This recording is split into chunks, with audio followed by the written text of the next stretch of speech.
First year इंजिनिअरिंगला admission घेताय, मग विद्यार्थी मित्रांनो कॅप राऊंड मध्ये काही नवीन बदलाव झालेले आहे, फीज वाढवण्यात आलेली आहे. म्हणजे पहिले काय व्हायचं की तुम्हाला जर समजा एक कॅप राऊंड करायचा असो का चारही कॅप राऊंड करायचे असो तुम्हाला 1000 रुपये फीज लागायची, पण या वर्षापासून तुम्हाला जर समजा चारही कॅप राऊंड ट्राय करायचे असतील तर तब्बल तुम्हाला 6000 रुपये मोजावे लागेल. तर नेमकं काय आहे अपडेट, सीईटी सेल कडून काय असं सर्क्युलर आलेलं आहे, तर सविस्तर माहिती घेणार आहोत. याची नियमावली काय आहे ते समजून घेणार आहोत, तर व्हिडिओला शेवटपर्यंत नक्की पहा. जय हिंद विद्यार्थी मित्रांनो, मी विनीत सर स्वागत करतो आपल्या सर्वांच्या युट्यूब चॅनलवर. तर विद्यार्थी मित्रांनो आजचं हे जे नवीन अपडेट आहे त्यामध्ये सर्वात महत्त्वाचा बदल या वर्षापासून करण्यात आलेला आहे. आतापर्यंत असं नव्हतं, यावेळेस फीज वाढवण्यात आलेली आहे.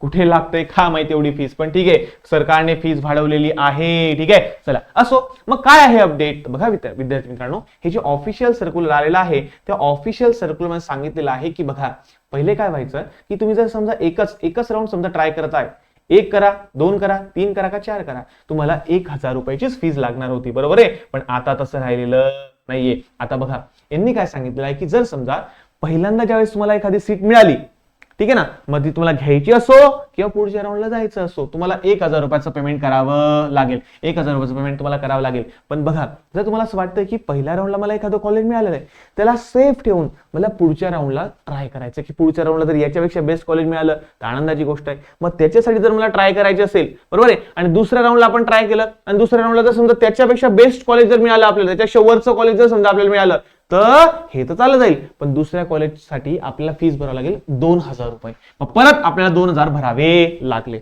मग परत आपल्याला असं वाटतं की चला बाबा दुसऱ्या राऊंडला आपल्याला एखादं कॉलेज मिळालंय त्याला सेफ ठेवून परत आपल्याला पुढच्या राऊंडला जायचंय.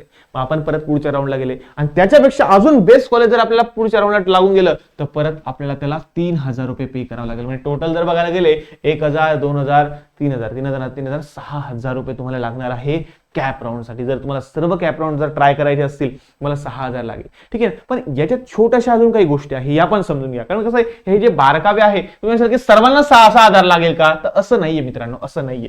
सर्वांना 6000 लागणार नाही. याच्या मागे काही नियम आहे हे तुम्हाला सांगतो, काळजी करू नका. सपोज करा तुम्हाला सर्वांना माहिती असेल की 4 कॅप राऊंड होणार आहे. पहिल्या कॅप राऊंडला जर पहिल्या नंबरची सीट मिळाली तर ती ऑटो फ्रीज होते.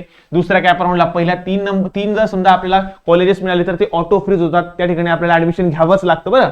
नंतर तिसऱ्या कॅप राऊंडला पहिले 6 कॉलेजेस जे असतात ते जर आपल्याला मिळाले, त्यांच्यापैकी जर आपल्याला मिळालं तर ते डायरेक्टली ऑटो फ्रीज होतात, त्या ठिकाणी आपल्याला ऍडमिशन घ्यावं लागतं. आणि कॅप राऊंड 4 ला कोणतंही कॉलेज मिळालं तर ते काय होतं आपलं ऑटो फ्रीज होत असतं, त्या ठिकाणी आपल्याला ऍडमिशन घ्यावंच लागेल, बरोबर आहे. चला तर आपण एक छोटंसं एक्झाम्पल घेऊन समजूया की सपोज करा मी पहिल्या राऊंडला 11 कॉलेज टाकले आणि मला 11वं कॉलेज मिळालं. 11वं कॉलेज मला मिळालं, बरोबर आहे. चला आता 11वं कॉलेज मिळालं म्हणजे पहिल्या राऊंडला मला पहिलं कॉलेज मिळालं का नाही. जर समजा मला हे कॉलेज घ्यायचं असेल तर मी 1000 रुपयाचं पेमेंट करेल, ऍडमिशन घेऊन मोकळं होऊन जाईल, बरोबर आहे. पण मला असं वाटतं नाही मला हे कॉलेज मला मिळालंय ना, याला मला सेफ ठेवायचं आहे आणि पुढच्या राऊंडला ट्राय करायचंय, पुढच्या राऊंडला मला ट्राय करायचंय. ठीक आहे ना. चला मग मी काय केलं, याला सेफ ठेवलं आणि पुढच्या राऊंडला ट्राय करायला गेलो तर मला 1000 रुपयाचं पेमेंट करावं लागेल. आता मी आलो आहोत कॅप राऊंड 2 ला. मग कॅप राऊंडला मी परत नव्याने ऑप्शन भरेल, बरोबर आहे. चला आणि बघा आता मला हे 11 नंबरचं कॉलेज लागलंय ना, तर मी समजा याच्यावरती कितीही कॉलेज टाकू शकतो. ऑटोमॅटिकली हे जे पहिल्या राऊंडला जे मिळालेलं कॉलेज असतं ना हे ऑटोमॅटिकली शेवटी येऊन जातं. आलं हो.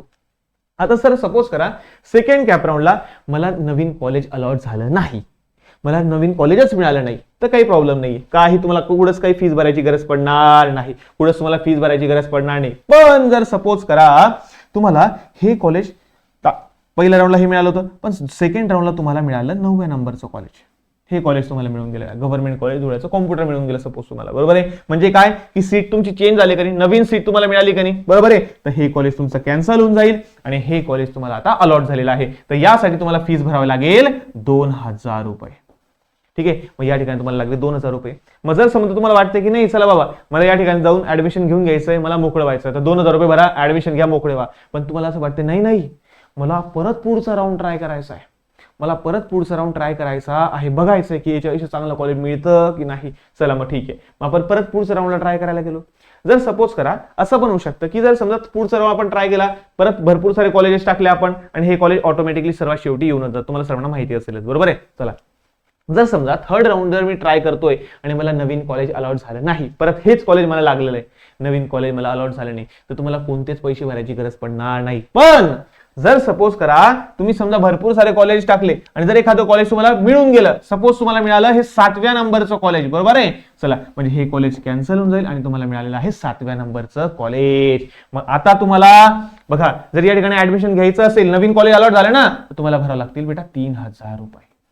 तुम्हाला भरावं लागतील 3000 रुपये, कारण नवीन कॉलेज तुम्हाला अलॉट झालेलं आहे, बरोबर आहे ना. चला असो, म्हणजे आता बघा आता विषय असा आहे की 3000 रुपये तुम्हाला भरावं लागले. आणि जर सपोज करा आता तुम्हाला असं वाटतं की चला आता मला अजून पुढच्या राऊंडला ट्राय करायचं, तर बस इथं आपला विषय क्लोज झालेला आहे डायरेक्टली, ठीक आहे ना. म्हणजे बघा 1000, 2000, 3000 टोटल 6000 रुपये तुम्हाला लागणार आहे. म्हणजे इन शॉर्ट फक्त एकच गोष्ट लक्षात ठेवा, जर पुढील राऊंडला जर तुम्हाला नवीन कॉलेज जर अलॉट झालं तरच ही फी पे करावं लागेल, नाहीतर पे करावं लागणार नाही. बघा नवीन कॉलेज अलॉट झालं तरच पे करावं लागेल, नाहीतर पे करावं लागणार नाही, हे समजून घ्या फक्त बस, ठीक आहे ना. असं पुढे पुढे जर आपण करत गेलो तर 1000, मग 2000, मग 3000 अशी तुमचे पैसे वाढत जाणार आहे. तर आय होप सो तुम्हाला छोटीशी गोष्ट क्लिअर वगैरे झाली असावी. आणि बघा शेवटचा राऊंड जो आहे कॅप राऊंड 4, तर एक लक्षात ठेवा कॅप राऊंड 4 मधील कोणतंही कॉलेज जरी तुम्हाला मिळालं हे तुम्हाला घ्यावंच लागेल, ते ऑटो फ्रीज होतं, ठीक आहे ना. तर आपण बघा जर तुम्हाला कॉलेजची लिस्ट पाहिजे असेल, टॉप कॉलेजची लिस्ट, आपल्या डिस्ट्रिक्ट वाईज बेस्ट कॉलेजची लिस्ट कशी आहे, ठीक आहे ना, प्रॉपर एकदम व्यवस्थित सर्व काही गोष्टी पाहिजे असेल, आमचा व्हॉट्सअप सपोर्ट पाहिजे असेल, तुम्ही विनीत ट्युटोरियल ऍप्लिकेशन डाउनलोड करून आमची जी कन्सल्टन्सी आहे, काउन्सिलिंग आहे ती तुम्ही घेऊ शकता. कॉलेजची लिस्ट तुम्हाला त्या ठिकाणी मिळून जाईल, प्राइस एकदम कमी ठेवलेली आहे. एकदा जा विनीत ट्युटोरियल ऍप्लिकेशन डाउनलोड करा, डाउनलोड केल्यानंतर कन्सल्टन्सीच्या ऑप्शन मध्ये जा, तुम्हाला त्या ठिकाणी आपली कन्सल्टन्सी दिसून जाईल, ठीक आहे ना. सर बेस्ट टॉप म्हणजे प्रत्येक डिस्ट्रिक्ट वाईज टॉप कॉलेजची लिस्ट ब्रांच वाईज जर तुम्हाला पाहिजे असेल तुम्ही या ठिकाणी जाऊ शकता, व्हॉट्सअप सपोर्ट आमचा घेऊ शकता, ठीक आहे. आय होप सो तुम्हाला आजचा व्हिडिओ हेल्पफुल ठरला असेल तर भेटूया पुढच्या नवीन व्हिडिओमध्ये. तोपर्यंत धन्यवाद.